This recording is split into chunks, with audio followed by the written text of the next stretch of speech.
doing? It's Tuesday afternoon, going on a little bit of the earlier side today, but I'm Zan Bando. He's Jack Gold. Jack, how are you, and how's the start to your week as we wind down the month of October before you know it? I'm excited because this is going to be the busiest 10-day stretch of my year. So I am excited. I'm excited for this weekend of fights. I'm excited to talk about it with you. Can you explain briefly how this is going to be the busiest 10-day stretch of your year? Well, I've got, like you did, I don't know if you could put it out there yet, but massive interviews from Zan Bando last week. Oh no, We got they're public now. I can talk about them now. They released this morning, so I can talk about them. So Well, Zan Bando had the interviews of a lifetime with Dustin Poirier and Bruce Buffer. How was yeah, that?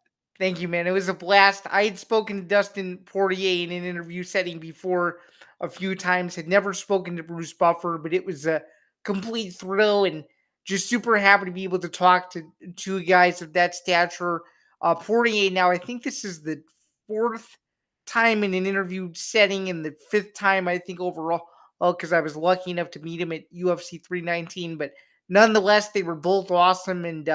It was a good interview. It seems like a very unique partnership. You call into Bud Light and you basically shoot your shot with your PTO request, and it's one person and a lucky guest wins VIP tickets to UFC 322. So you want to talk about a campaign that I think is one of the coolest campaigns the UFC's ever done. I think it's got to be up there, and both of those guys agreed. I asked what the future maybe like for those, and they're not really sure yet, but they're excited to get it off the ground, and they were even more excited to know that it was on the heels of a big pay-per-view. So I thought that was really cool. Couldn't have been nicer. I probably should have gone a little bit longer with them. I had 25 minutes. It felt like the time went by fast. The actual length of the interview was around 10 minutes itself, but overall though, it was a fun time. Check it out. The video version is on YouTube, courtesy of Bando's breakdowns, and you could read the written version if you don't want to watch the interview. That's over on MMA Knockout on Sports Illustrated. That was posted this morning at 9 a.m. Eastern, so it's official. I did get a chance to speak to Dustin Poirier and Bruce Buffer, and it was an absolute blast. So that's kind of been the major highlight of my week in terms of just putting out as much content as I can, but please continue with what you were about to say. Yeah, no, I was saying you had a big interview last week. I have a big interview tomorrow to kick it off. I'm talking to, I'll say, a friend of the program at this point, Malcolm Wellmaker, again, before his big fight at UFC 322, like you were saying, at MSG, which with the tides turning, who knows? I'm back to being wishy-washy if I'll be there. I know you were saying that last week, so it's good to know that things really haven't changed on that front as of yet. So that's really good. No, so that's good. But the busyness starts Friday or I guess Saturday morning. I am going to the airport at 4 a.m. to hop on a flight to go to Las Vegas for 18 hours to cover Tough Enough 149 and watch Kenny Cross and Kai Kamaka win the 45 and 55-pound belts for Tough Enough. Watch Rafael Canuto. That's right. Uh, Thanks for the reminder. I forgot that was yeah, happening with all of the chaos that's UFC 321. So Canuto's on that card. Maki Pitolo's on that card. It's going to be a very good time. Let me just pull it up here really quick. If you don't mind here, I'm just going to share this. yeah, for sure. I mean, hey, if you want to manage screen share from now on, please be my guest. It's one less thing I have to worry about too. So yeah, whatever floats your boat. No, but UFC 321 is an early card. It starts at 9 a.m. Central Time. So you can see here, the main card here starts at 9 p.m. or 9 p.m. Central Time. So there's a 12-hour difference when there's no fights at night. You've got a big card here with Diego Brandao, who's had like a career renaissance taking on Kai Kamaka. You've got Soguku Amarsana taking on Kenneth Cross, our guy, where I actually met Zan Bando at a Kenneth Cross fight. I sure, We've we got sure did. Maki Pitolo Not only taking on, not only did we meet at a Kenny Cross fight, we probably met at the greatest Kenny Cross fight of his entire career to that point. So that was even cooler. So No, it was awesome. And you could see UFC veteran Maki Pitolo's on this card against Josinaldo Silva, who's been everywhere. okay. Miguel Suazo, I don't know if you know about him, but he is a dangerous up-and-coming lightweight. Also does security for Power Slap. When I saw him on this card, I was like, whoa, you look familiar. We've got a couple good fights here with Shamil Sheikh versus Troy Green, David Goldberg versus Caleb Branch, and it says that Justin James versus Solo Hatley and Hanato Canuto versus Imam Baker are both canceled, but they are still on the card. They are still going to be participating. They have new opponents. It just has not been updated. It's good to know So I'll that be there. It's good to know that Justin James is still fighting. To be honest with you, until you mentioned it, I had no idea. So No, he's still fighting. He's still going. He's coaching at Extreme Couture. But that's going to be a quick flight. I'll be there at about 8 a.m. I am leaving the next day at about 3 p.m. on Sunday.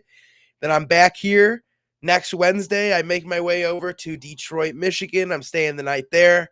And I'm picking up my guys, Nathan Rivera and the Rivera Era team, to go up to Mount Pleasant for November 1st for the Rivera Era takeover in the co-main event of BKFC Michigan. I am very excited. From tomorrow through November 2nd, Jack Gold MMA is going to be a busy, busy guy. yeah, it seems like you're going to be busy for sure. And can you say with certainty, or at least more than likely, that you'll be covering that BKFC event as a member of the media, or are you just going as a member of Team Rivera for that event? So I will not be media for that event. I will be going as a member of Team Rivera. The good news is there will be a lot of cool coverage I can get not doing media. I'll be at the media, the pre-show media with the fighters. I'll be at the weigh-ins. I'll be at the presser. Whatever they got going on, I'll be at. It'll be good stuff. And I'm excited to be part of Team Rivera this week.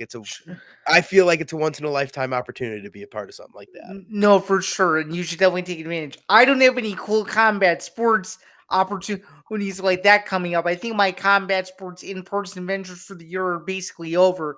But I do have several weeks of college football to look forward to. So I'm looking forward to that. I think more than likely, if I play my cards right, I'll probably have 5 more in-person I guess coverage stints for college football before the season's over. So you're off when your BKFC thing. I'm in full mode crossover season, so it's kind of interesting. So after the week that was UFC 319, I was pretty exhausted, and I think I revealed on here, or I may have revealed on here. I was thinking about going to BKFC Hammond. It just simply didn't work out. Honestly, and this is no disrespect. I'm sure they'll fix it in the future, but the start time of that card was something I wasn't a fan of, so that kind of stirred me away a little bit. But nonetheless, I'm happy for you that you get to do all that stuff. And yeah, it seems like through November 1st you're going to be busy, and then in the middle of November you're going to be busy again. So No, and yeah, and in the middle of November, going to New York City for 5 days during UFC 322 Fight Week. And with this weekend, I got a free flight, I got a free hotel. I ended up not having to pay a thing, and it's brought back some life into possible attendance of UFC 322. well, I'm very, very happy for you, and Loki, I'm a little jealous. I hope you have a wonderful time.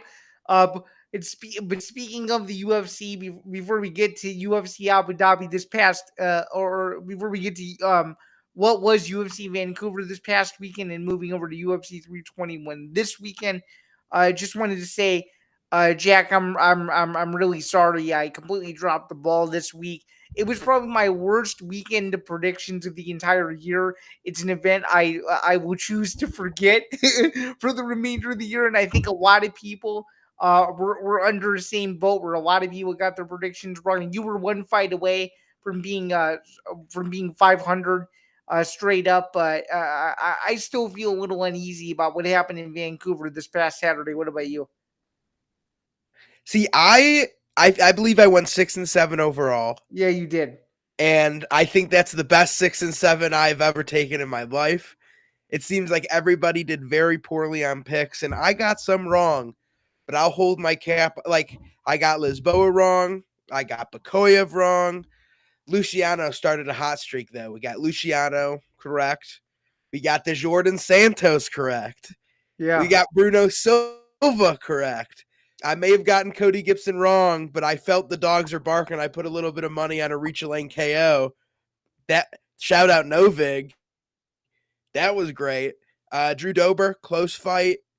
I picked Frivola wrong. My Davy Grant. No, not Davy Grant. He'll be back. Manon Fioro looked fantastic. Cheeto Vera looked like Cheeto, I guess. Kevin Holland looked awesome like we thought in round one, and then he did the typical Kevin Holland, oh, let me find my way out of this fight, and I'll hold my hat on this one. Brendan Allen by domination. Let's go. Yeah, I gotta say you were right there. I'm a little bit bitter that DeRitter didn't come through, and it was not it was not the greatest night in the world. And speaking of hot streak, yeah, you did win three straight and 4 out of your next 5, and then you hit on Faro, and when yes, you did finish 6-7 overall. So I've seen better performances from you, and you know it was a bad week when I did better on PFL Rwanda than I did on UFC. I went, in full disclosure for that, I went 7-3-1 on PFL Rwanda. If you could believe that, Very nice. I didn't even. I saw the highlights. I didn't even know that was happening. Well, that's most people. Don't worry. Trust me, if I still wasn't on the press release list, I would have had no idea the card was happening either. So, was there any standout performances for you from Vancouver? I mean, there were a couple. I would say, even though it wasn't the greatest fight in the world, Mike Malott winning at home was impressive. Zahabi, what he was able to do in the third round to steal that fight from Cheeto Vera was very, very interesting. And then I don't know, man. I think Brendan Allen just made the UFC middleweight division very, very interesting. But what I can tell you is they have a unique problem on their hands, because now they gotta jumble the top 5, and now because Hernandez got hurt, I don't know where Hernandez fits into all this now. Like it's very confusing, and I gotta say as well, Faro, if she isn't next in line for the winner of Dern and Jandaroba, I'll be very, very surprised. So I agree 100%. It wouldn't she be next for the winner of Whaley Shevchenko? that's yeah, you're right. That's correct. The one thing that I think is super interesting is that the UFC rankings, like you and me know that Anthony Hernandez borderline deserves a title shot right now. Like borderline deserves it right now. He's at no middleweight has ever had as many wins as he has and not gotten a title shot. So he will break that record. But the weirdest thing to me is like he keeps being talked about in this super high up conversation. He was ranked number 6 until yesterday. Yeah. Like he was not in the top 5 yet. But now with the shakeup of the division, Izzy's out of the top 5, Rainier's out of the top 5, Whitaker's dropped down. Hernandez and Brendan Allen are both in the top 5 after they both fought each other this year. So it's a very interesting thing. If we were matching it up, I'd like to see Strickland versus Hernandez. I'd like to see Brendan Allen versus Dricus. And I'd like to see Imavov fight Hamzat. I think that's 3 fresh matchups for the top 6 fighters in the division. I sort of disagree with you. I think the UFC is in a position now to where the biggest fight that can be made at middleweight is, unfortunately, and I know you may give me shit for saying it, and I know it's probably a recency bias take, but I think after what I saw Saturday night, I think the route the UFC should go is they should do and I understand your counter argument, and I know I'm gonna hear the brunt of it, but I do think that I would not be disappointed. Let me just put it that way. I would not be disappointed if the UFC decided to go into the direction of a DDP Hamzat rematch. In any other situation, I would agree. You simply cannot make a rematch of that fight after that immediately. Like you can't do an immediate rematch of that fight. It was the most boring main event of the year. It was the most dominant main event of the year without a finish. Like I think for business, like I understand compelling matchups. Like I don't think Dreykus, Imavov, Strickland, Hernandez, or Brandon Allen beat Hamzat. And so I think DDP is probably the best chance, but business wise, you just can't market that. Well, business wise, how could you not? How could you not market that when you'd be marketing the guy who beat the guy against who many people believe is one of the best middleweights in the last 5-6 years? I don't understand that that's not a marketable fight. That's that's what I don't get. And the hype would be just as big, if not bigger, because then all the Chimaev fanboys would go out and say, "Oh, he beat him the first time. He's gonna smoke him again," and then all the DDP super fans are gonna come out and say, "Oh, as long as he makes these 4 to 5 adjustments, the fight's different." The intrigue is that we won't know unless they do it again. So I could see what you're saying, but when a fight ends with the total strike numbers of 529 to 45, with 22 minutes and 33 seconds of control, I don't think you can market that. Period. Even if it's free, like you can't even make that a fight night main event right now without Drickus fighting for another win. And okay, but the other hard part of that is that how do you try to do that fight and not give it to Imavov, who has already beaten Brendan Allen, who has already beaten Adesanya, who has already beaten Caio Borralho. but the question that I have for you and the counter that I have for you is, did he really beat the best version of any of those guys? I would argue no, he didn't. I would argue it doesn't matter. Interesting. Okay. If they're ranked in the top 5 and you beat them, it doesn't matter how good you are, or good you're not.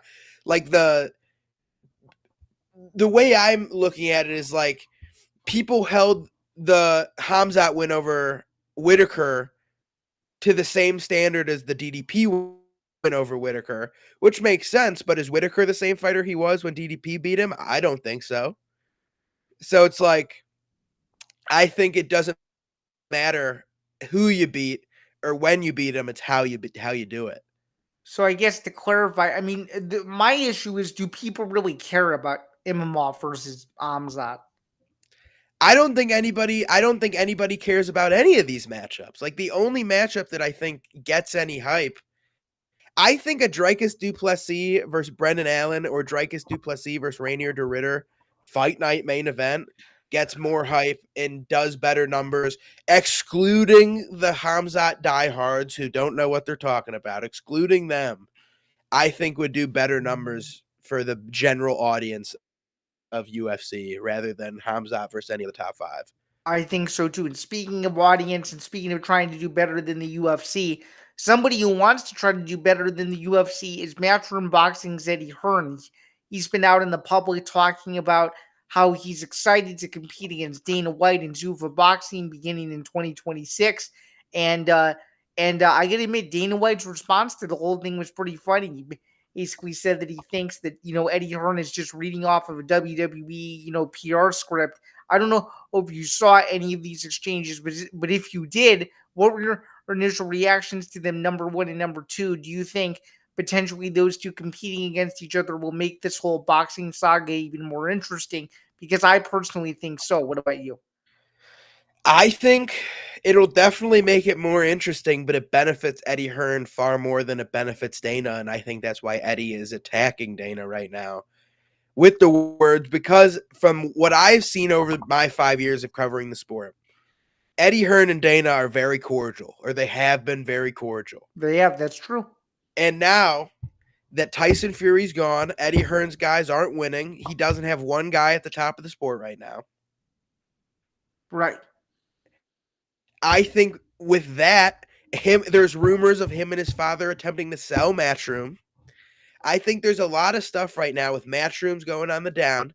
And I think no matter what, the Zuffa Boxing is going to do okay. Like, I don't know if it's going to be bigger, but I know it's not going to do terrible. I think it's going to do okay. No, it won't. I think with the right marketing and the right promotion, people will care about some of those fights. I agree. And I think the biggest difference is it's a different product.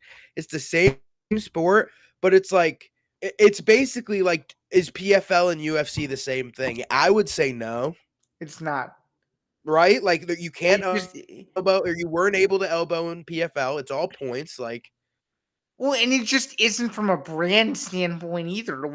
yeah, I don't know. Like you can attest to this. Like going to a, and this is no disrespect to anybody that we know within the PFL or anything, but you go to a UFC event as opposed to a PFL event, and you could just feel the difference in energy and excitement.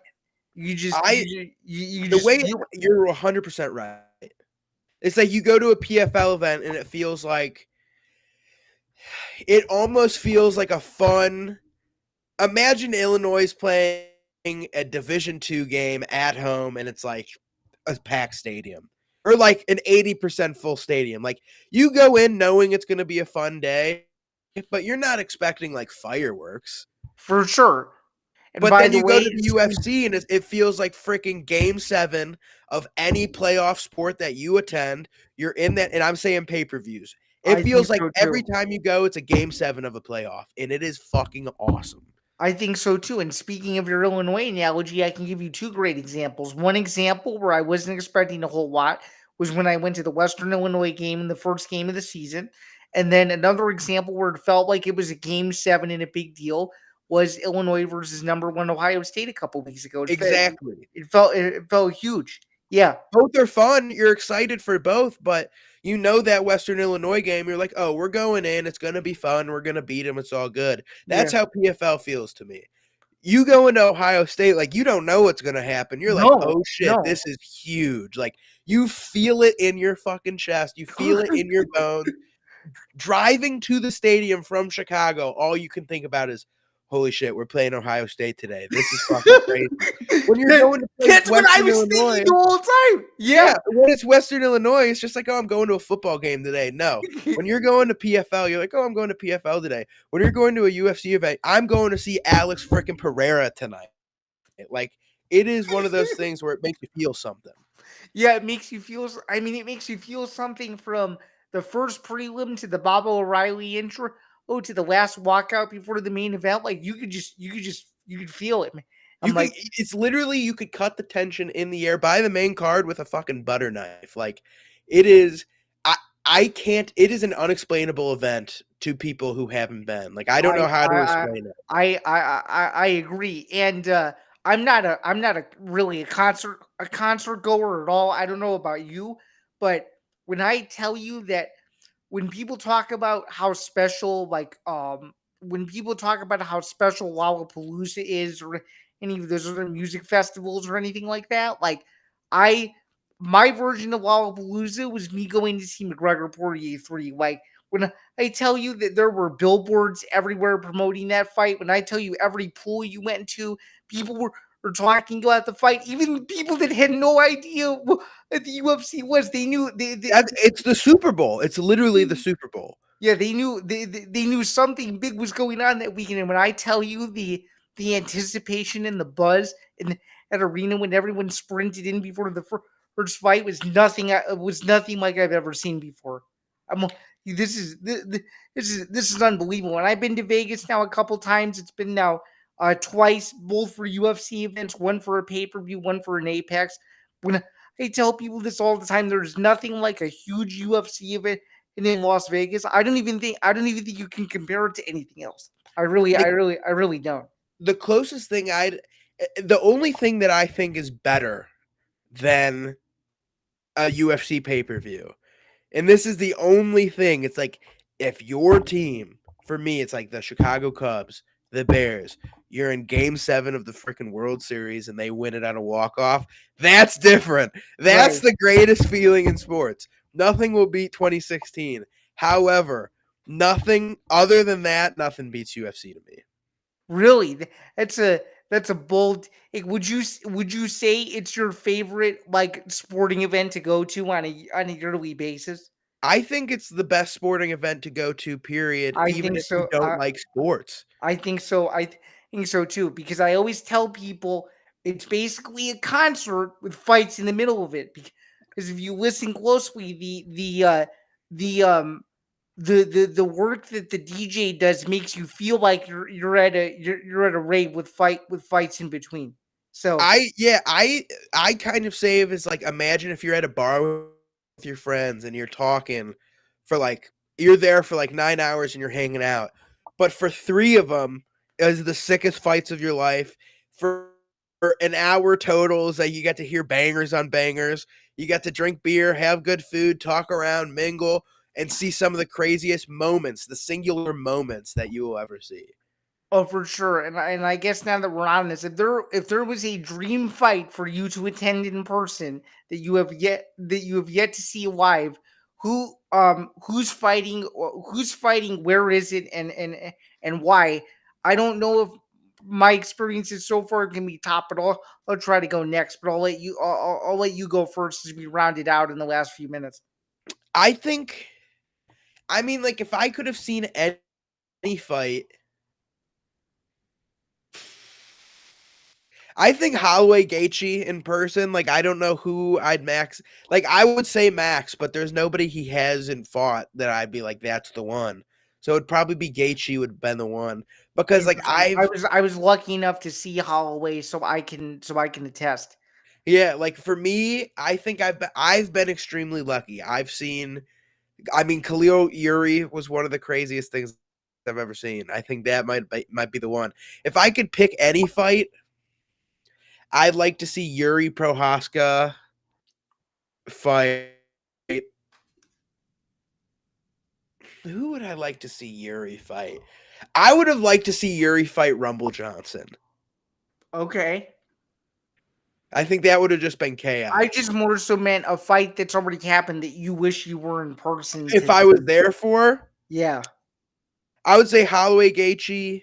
I would say I would say Moreno Figgy 2.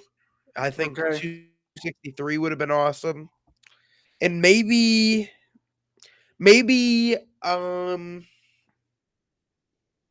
I if there's not one fight, but if I could have been to any event, it would have been UFC London 2022 to Aspinall versus Volkov.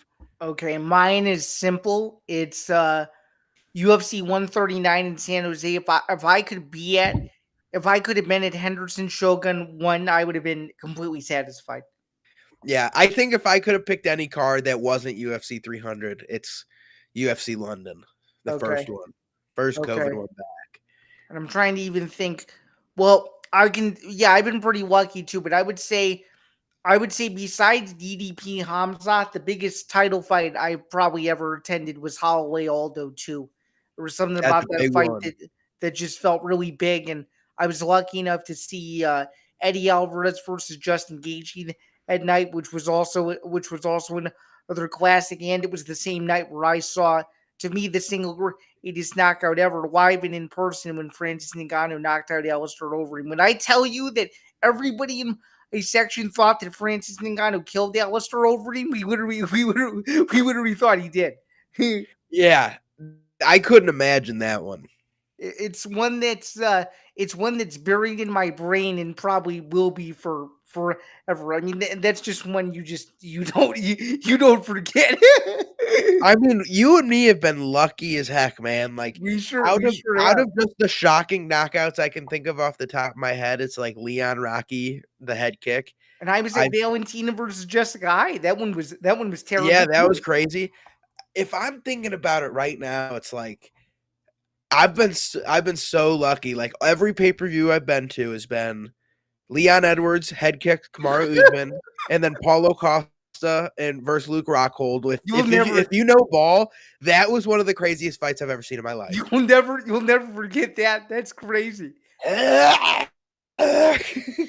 The whole arena went ew. Oh Um, my goodness. in Vegas, I saw Grasso upset and finish Shevchenko, and I saw Jones become the heavyweight champion. Yeah, you sure did. That's one you'll never forget either. In Salt Lake City, it was Gaethje head kicks Poirier, uh, Pereira and Jan Blachowicz go to the death. Yeah. That was We had a Porter's bunch light of head heavyweight kicks that debut. night. Yeah, it was a great card. You had a blast. Yeah, a You had bunch a of head kicks you had a that night. blast. And then this year, back-to-back spinning elbow finishes. Yusuf Zalal gets it done in 90 seconds.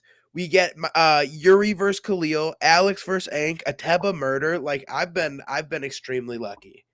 Yes, you sure have, and that's gonna be a perfect place to wrap it up. We will preview UFC 321 on Thursday. Looking forward to all of that. Before we get out of here, let's hear from our good friends over at Novik, which I know Jack has gotten good use out of so far.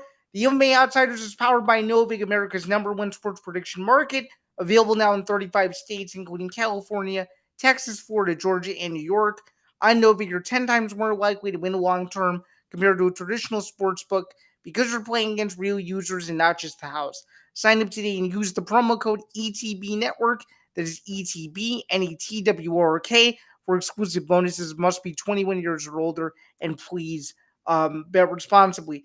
For Jack Gold, I'm Sam Bando. This has been another edition of the MMA Outsiders. We will see you all on Thursday. Cheers, everyone, and have a good rest of your day. And stay locked in. Have a good one.